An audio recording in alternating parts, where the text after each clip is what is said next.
Week one is always the week of the overreaction, so I'm going to see if we can find some overreacting league mates and sell these players while they still have value, sell these players before they start going downhill. Now, our first guy, I want to be clear. He is not a must sell under any circumstance. He's okay, we now see what we have, and if we can sell for another round one running back, I'm out. Now, Derrick Henry scored a lot of points on Sunday, and yes, Derrick Henry himself is a phenomenal talent.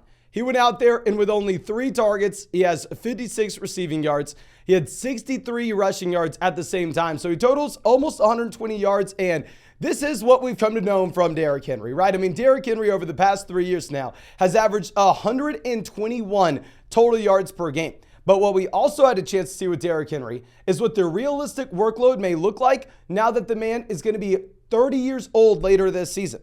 Like I said, we know that running backs at this age, historically speaking, have fallen off. It doesn't matter if you're the best of the best. I mean, if we go through and look at all running backs that had a similar age 29 season to Derrick Henry last year, you had Arian Foster, who the following season ended up getting injured. You had LaShawn McCoy, who was an elite league winner in his prime, going from about 20 points per game down to about 16 and a half. You had Curtis Martin going from about 19 points per game down to about 15. You had Marshawn Lynch. Lynch was great, ladies and gentlemen, going from 19 points per game down to 12. You had DeMarco Murray going from about 18 and a half down to 11 and a half. So we combined the continued trend of running backs that are going to be 30 years old, just historically speaking, always getting worse. You combine that with the trend of the Tennessee Titans looking like arguably one of the worst offenses in the NFL, having one of the worst offensive lines in the NFL, and now we get to see that they're actually using Tyjae Spears. Derrick Henry played 0 third downs this past Sunday. Tyjae Spears played 11, Julius Chestnut played 2, and you actually had more snaps from Tyjae Spears than Derrick Henry. Now, of course, I still rank Derrick Henry as a running back 1 rest of season. Of course, I am still completely fine if you're a massive Titans fan, a massive Henry fan, and you want to hold on to him. I'm not saying Derrick Henry is no longer going to be a running back 1. I'm just saying that there are enough red flags where if we can pivot over and go get maybe Bijan Robinson. I mean, if the Bijan owner's a little bit worried about the allgeier usage, let's go get that. If we can go get maybe Tony Pollard after seeing how good the Dallas Cowboys defense looks, knowing that the Dallas Cowboys should be able to run the ball in the second half. If we can go get Nick Chubb, I mean, a younger version of Derrick Henry. There's so many different round 1 running backs that I think we could pivot to. I'd be willing to take Derrick Henry and add a piece to go out there and get Christian McCaffrey. If Eckler's ankle's okay, I'd be willing to sell Derrick Henry for Austin Eckler, particularly in a full PPR format. Now, also, transparency, you're not selling Derrick Henry in a non-PPR league. Non-PPR format, Derrick Henry will be a clear sell. This is more so for a full PPR league where we have these red flags, plus we know the other round 1 running backs will see more involvement as pass catchers. Now, going over to our next RB, we are going to be looking at a running back that I will say, okay, you can sell almost no matter what. I am panicking with Khalil Herbert. With Herbert, we always knew he was going to be in a bad offense, right? Nobody thought, or let me say, nobody that wasn't a Chicago Bears fan thought the Bears would be an above average to a good offense this next season. I thought they would be dramatically improved while still being bad at the same time. Now, with that being said, I thought Khalil Herbert was still a fine value in fantasy football drafts as RB40 and the projected starting running back for the Chicago Bears. Well, now, ladies and gentlemen, we've had a chance to see what the usage looks like, and it's kind of worse than you would assume. For week 1, Khalil Herbert is what I assumed, Khalil Herbert was going to go out there, see the majority of looks week 1, and Roschon Johnson would continue to expand his role as the season progressed. I didn't really expect Roschon to have a massive role week 1, his first NFL game ever. But no, I mean, the 21, 22-year-old running back went out there and played the same amount of snaps as Khalil Herbert. And Herbert would be fine. It would be an okay situation if this was just a 50-50 backfield split. If this was just Khalil Herbert and Roschon Johnson, Roschon the third down back, Khalil Herbert getting the looks on first and second down. There, yeah, I mean, I'm fine. You want to keep Khalil Herbert? You want to just bet that he is going to be able to overcome the situation based off his talent? You do you. However, the nail in the coffin for the running backs here in Chicago will be the fact that they are also involving Deonta Foreman. Deonta Foreman played 19 snaps. So we're taking a small pie, which is the Chicago Bears offense, And instead of splitting it in half, you're splitting it into thirds. I'm going to be buying the super cheap players in this offense. I'll be going and buying Roschon Johnson, the rookie running back that we expect to potentially expand his role as the season progresses. But if this is the split initially for Khalil Herbert, I don't know if you have to sell him right now. I think you can maybe wait another week and see if we have a better week 2 performance. Because full transparency, pretty good matchup against the Bucs in week 2. This should be a much closer game than what it was against the Green Bay Packers. The spread on this game's only 3 points. So if you wanted to hold Khalil Herbert for this game, see if we get a pop, and then look to sell him afterwards, let's go ahead and do that. Now, our next running back will be super brief. Antonio Gibson, don't even sell him high, sell him low. Okay, with Gibson, really hard to know exactly what the split was going to be between Brian Robinson and Gibson with no J.D. McKissic in this offense. I thought that most likely you were going to have, maybe half of the McKissic touches going to Gibson, half going to Brian Robinson. Robinson was going to be the first and second down back. Antonio Gibson was going to be the third down back plus a little bit more. Well, no, ladies and gentlemen. Brian Robinson, 43 snaps compared to Antonio Gibson at 25. Brian Robinson ran more routes than Antonio Gibson. Brian Robinson had 19 carries in comparison to Antonio Gibson at 3. Brian Robinson saw 2 targets compared to Antonio Gibson at 1. So we talked about it in yesterday's video, but Brian Robinson, instead of taking the McKissic role, what they did is they gave the Antonio Gibson and Brian Robinson role just to Brian Robinson and cast away Antonio Gibson into the J.D. McKissic role. So if we can use maybe Antonio Gibson in a package with someone else to go upgrade maybe a wide receiver slot, I think that will be interesting, especially if it's not a full PPR league. Now, before we go over to the running backs that y'all are going to scream at me for saying to sell, make sure you drop a like on this video, subscribe to the channel if you play fantasy football. And if you want to check out any of the pick'ems that you see in this video, you can find those on Underdog Fantasy. On Underdog Fantasy, if you're new and sign up with promo code FLOCK, you're going to get a 100% deposit match up to $100. You're going to get our 2023 fantasy football rankings, a free trial to flockfantasy.com where you can find all of our premium content.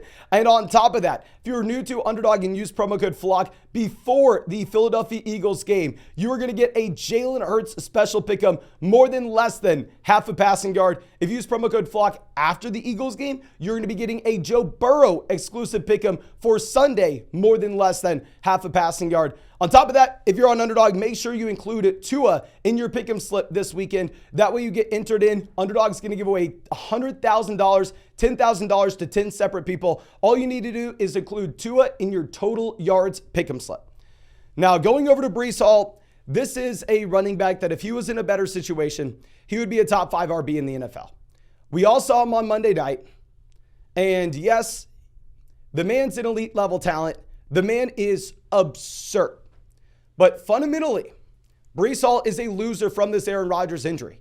Every single person in my live streams, every single person I interact with in the comment section, full-blown panicking about Garrett Wilson. Going, oh my gosh, Zach Wilson's going to make this one of the worst offenses in the NFL. What do I sell Garrett Wilson for? And my response to that is, okay, I don't really know if we can sell Garrett Wilson. I don't know if you're going to get anything. If we go through and if we look at everybody panicking, who's actually buying? Well, with Breece Hall, people aren't putting 2 and 2 together that Zach Wilson hurts him as well. If we go through and look at how bad this Jets offense should be going forward, we have a couple different data points to look at. One, the fact that the largest spread of the entire week this week will be the Dallas Cowboys minus 9.5 points against the New York Jets. The New York Jets have the lowest implied team total of any team in the NFL with 16 points scored according to Las Vegas sportsbooks this next week. That gives us a little bit of a sneak peek on what we potentially have when it comes to expectations for this Jets offense going forward.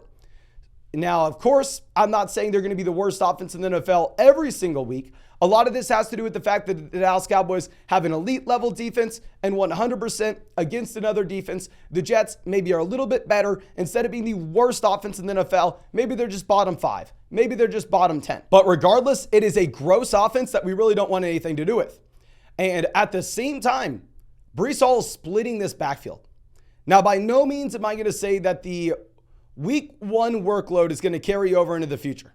In reality, I think that you are most likely going to see Breece Hall take more and more work from Dalvin Cook, as Breece Hall is clearly the more talented running back. Anybody with eyes can see that at this point. But nonetheless, if we're going to look at what happened week 1, Dalvin Cook, 25 snaps. Breece Hall, 15. Michael Carter, 12. Of course, all this coming from PFF. Early downs, Dalvin Cook gets the roll. Third downs, Michael Carter was in there for 10 snaps in comparison to Dalvin Cook at 1. I expect that Dalvin Cook is going to see more than 30 to 35% of this offense going forward.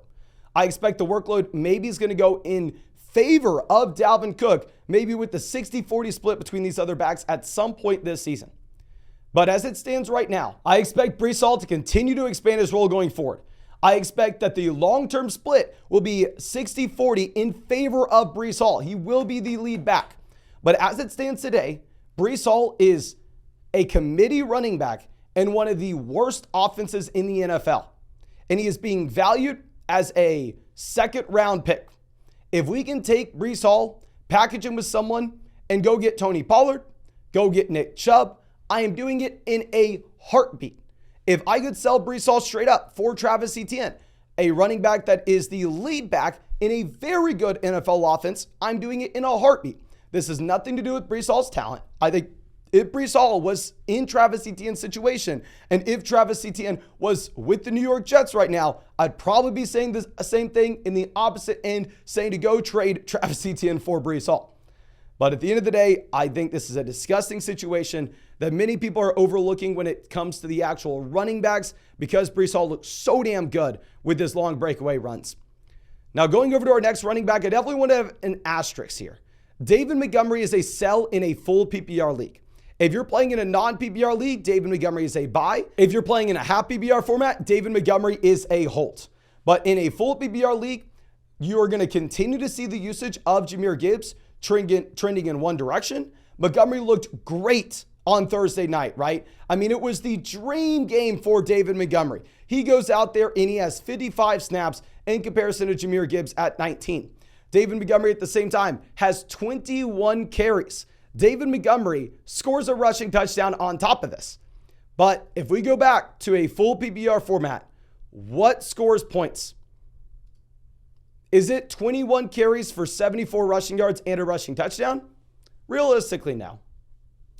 If we are going to be realistic here, ladies and gentlemen, if you're going to be looking at David Montgomery at this point, this is a running back that looked great, has his best situation ever week 1 before Jahmyr Gibbs expands his role, but because he sees a total of 0, and I repeat, 0 targets out of this backfield, David Montgomery is a running back that scores 13 fantasy points. Non-PPR format, that's great. But in a full PPR league, we need a running back that's actually going to be able to catch the ball out of the backfield. We need a running back that's going to be able to provide us a little bit more. Not to mention the fact that you naturally assume that the rookie back in Jahmyr Gibbs that they just spent a top 15 pick on expands his role overall. So I do want to reiterate, if you're playing in a non-PPR format, you buy him because he has the red zone role. Full PPR league, you sell him because he's not a pass catcher, at least not how they're using him currently. Now, going over to our next RB, we're going to look at Samaje perine. I want to be super brief about this.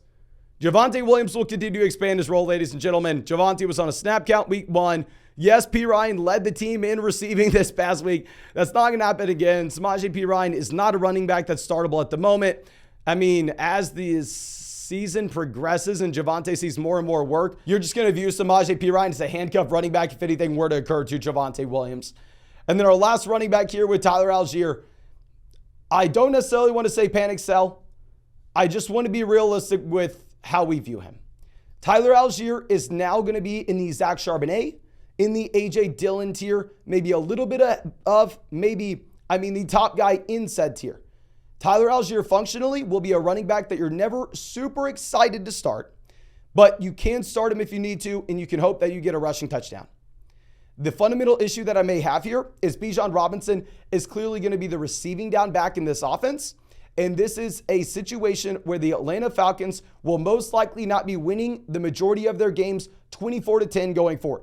It was the perfect game environment for Tyler Allgeier to go out there and crush, and you should have definitely picked him up off the waiver wire. But at this point, if we could go through and say, sell Tyler Allgeier and DJ Moore, sell Tyler Allgeier and Brandon Ayuk, and go get to someone like Chris Olave, I think that'd make a lot of sense.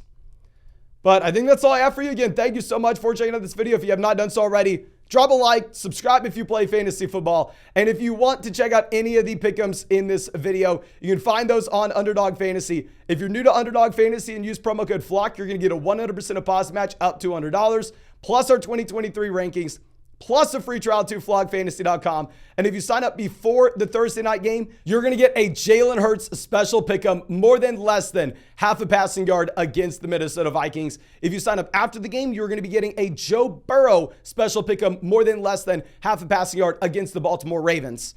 And also, if you're on Underdog, make sure you include the total yards for Tua in your pick'em slip this weekend. That way you get entered in to win $10,000. Underdog's going to be giving away $100,000 every single Sunday going forward the rest of the season to people who include that special pick'em. But I think that's all I have for you. Again, thank you so much, ladies and gentlemen. I really do appreciate you, and I really hope I get to see you out in the live stream later tonight.